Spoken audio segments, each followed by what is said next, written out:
Saya memulai beternak ini dari tahun 2015. Awalnya dari hobi sih. Awalnya hobi, suka mengurus hewan, suka ternak kambing, ternak burung. Nah, tapi di satu sisi itu peternakan hobi yang menghasilkan gitu. Akhirnya saya memilih terjun ke ayam layer ini.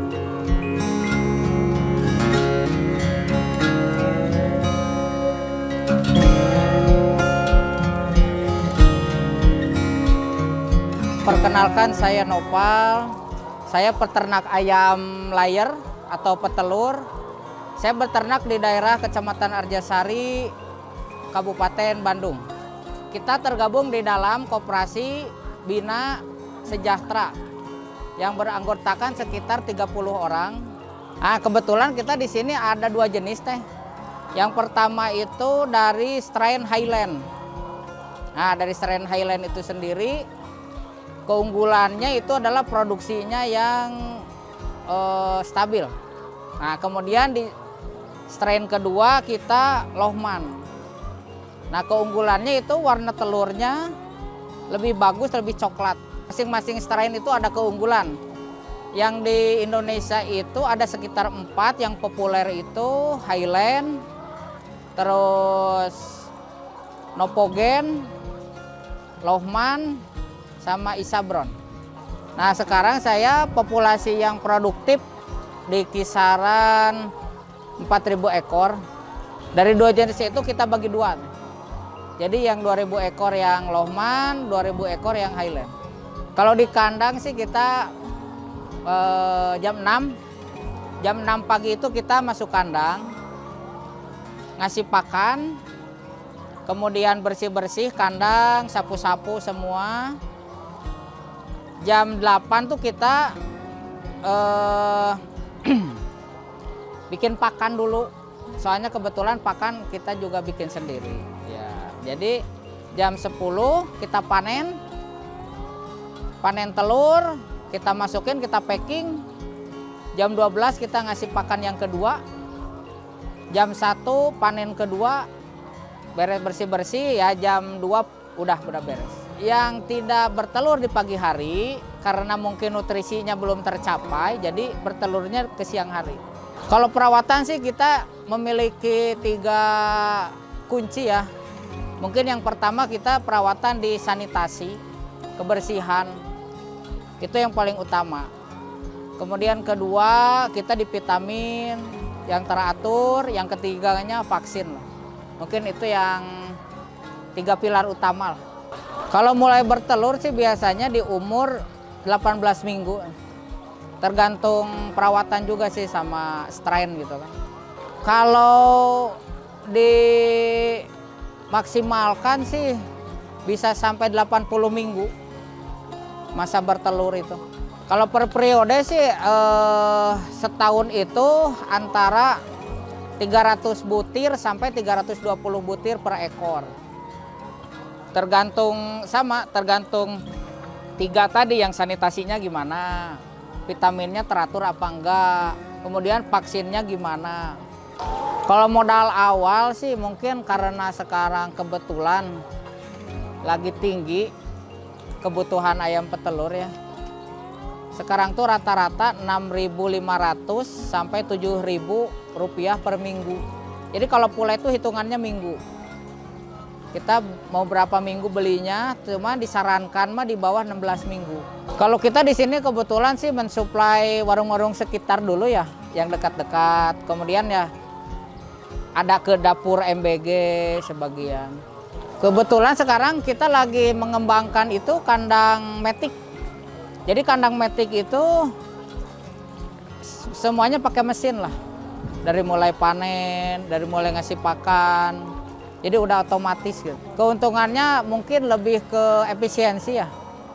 Di kandang metik kebetulan sih belum diisi ya. Paling kalau diisi itu di sekitar 5.100.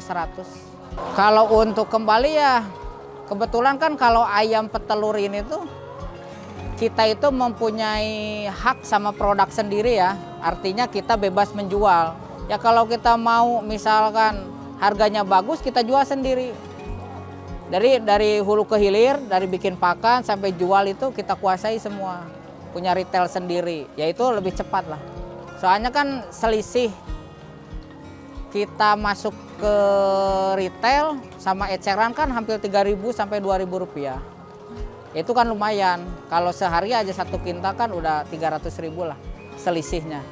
Kalau pakan sih mungkin ada, kalau jagung sih di sekitar sih udah ada, dedak udah ada. Cuman yang kita beli ke toko tuh konsentrat. Konsentratnya kita beli ke toko atau ke pabrik. Soalnya itu impor, bahan baku impor. Dedak, konsentrat, sama jagung. Oh sangat bisa. Dari mulai pekerja harian, mulai pekerja borongan. Ya kita memanfaatkan warga sekitar lah.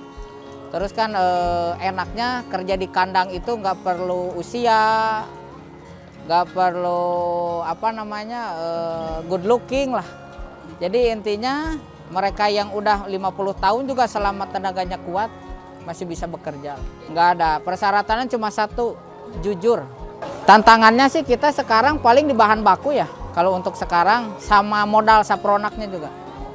Kalau di bahan baku kan kebetulan kan Pak Prabowo itu menggencarkan ketahanan pangan ya dari jagung.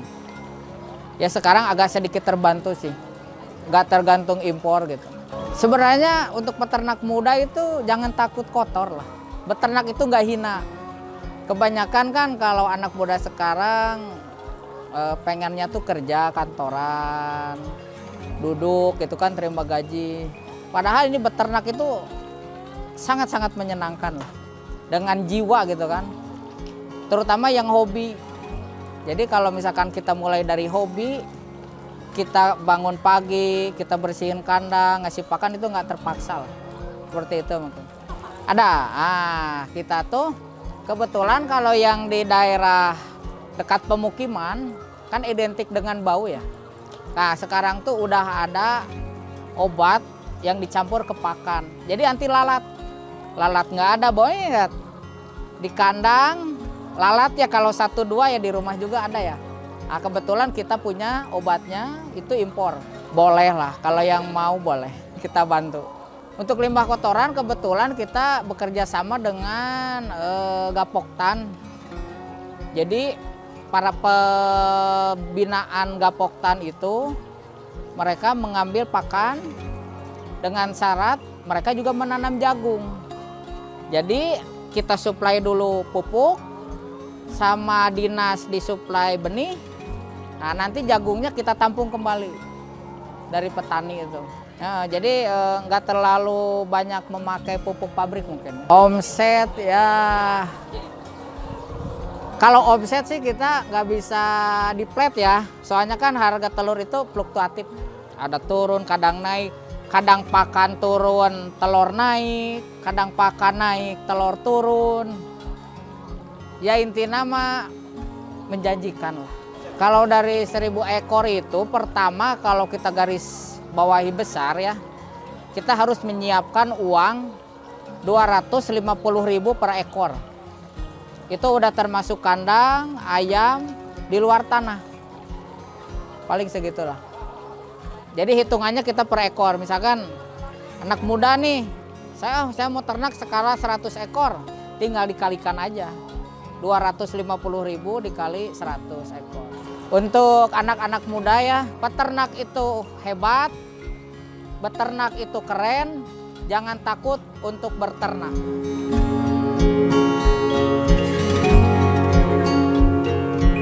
Kebetulan sekarang kita lagi ada di kandang metik.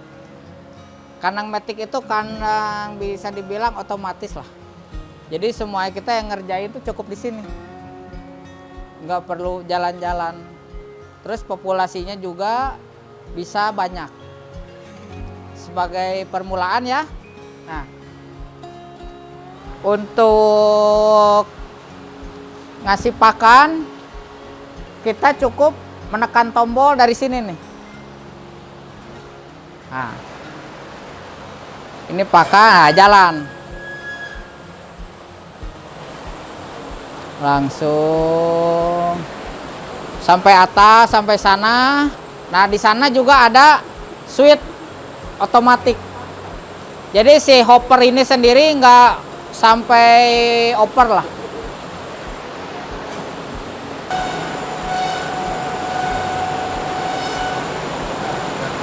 Ada.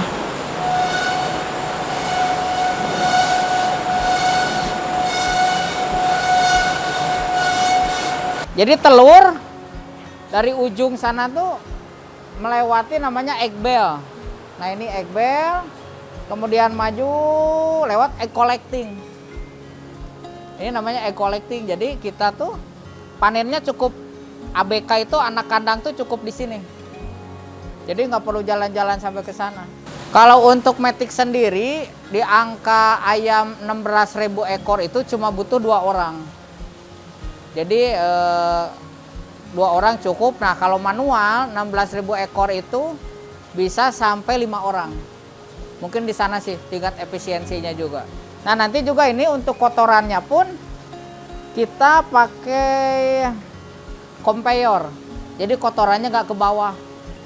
Nanti ada seperti egg bell gini, cuman lebih lebar. Dia yang menampung kotoran ayam. Nah, keunggulannya kalau kotoran enggak kena tanah itu di amoniak. Jadi kalau tanah itu kan habis maghrib itu mengeluarkan hawa panas.